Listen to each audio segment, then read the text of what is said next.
Alors moi, mon but ici, c'est de dessiner la fonction tangente suivante, donc qui est f de x est égal à tangente de 2 fois parenthèse x moins pi sur 4, ferme la parenthèse, plus 2, dans l'intervalle de 0 à 2pi.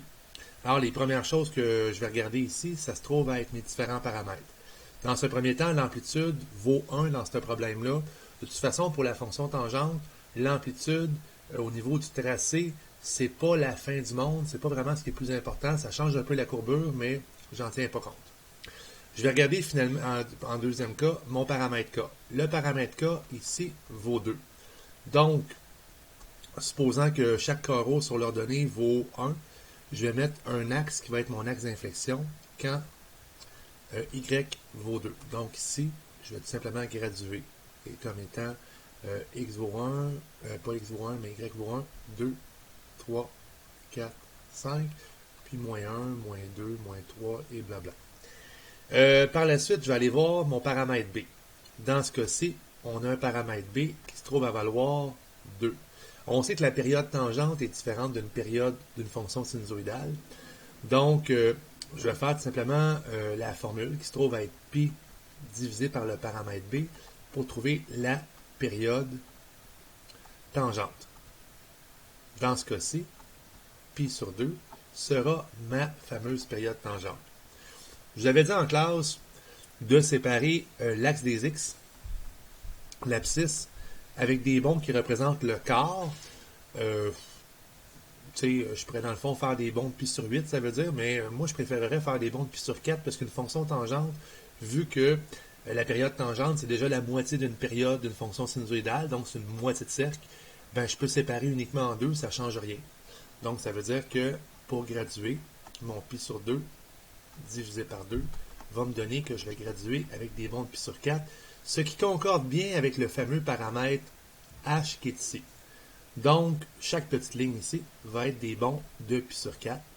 Alors ici, je vais être à pi. Et non que je veux un tapis. C'est je suis à pi.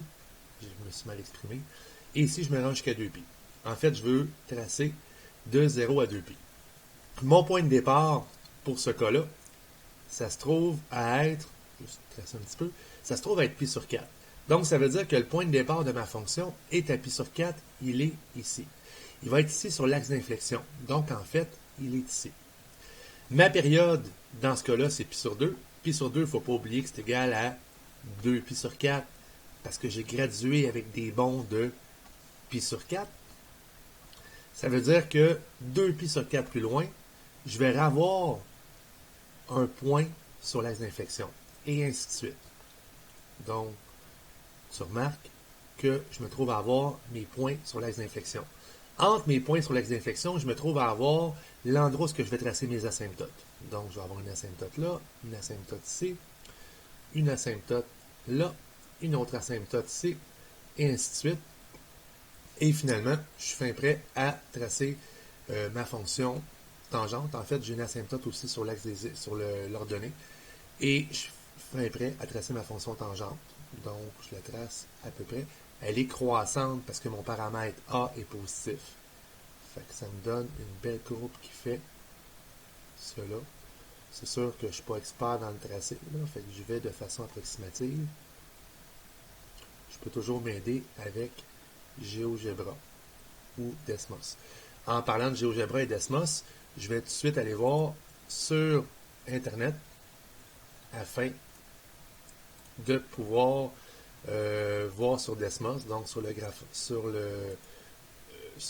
logiciel Desmos, qui va me permettre de valider que je me trouve à avoir la bonne courbe. Donc ma courbe ici, c'était f de x est égal à tan de 2, rouvre la parenthèse, x moins pi, j'écris pi, ça fait automatiquement le symbole de pi, sur 4, donc tu remarques que ça fait une fraction qui est super belle, plus 2.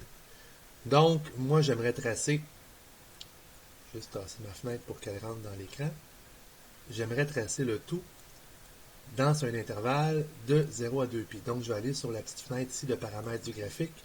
Je vais mettre ça de 0 à 2pi. Donc, j'écris 2pi. Et je vais mettre des pas approximatifs de pi sur 4. Donc, je reviens ici.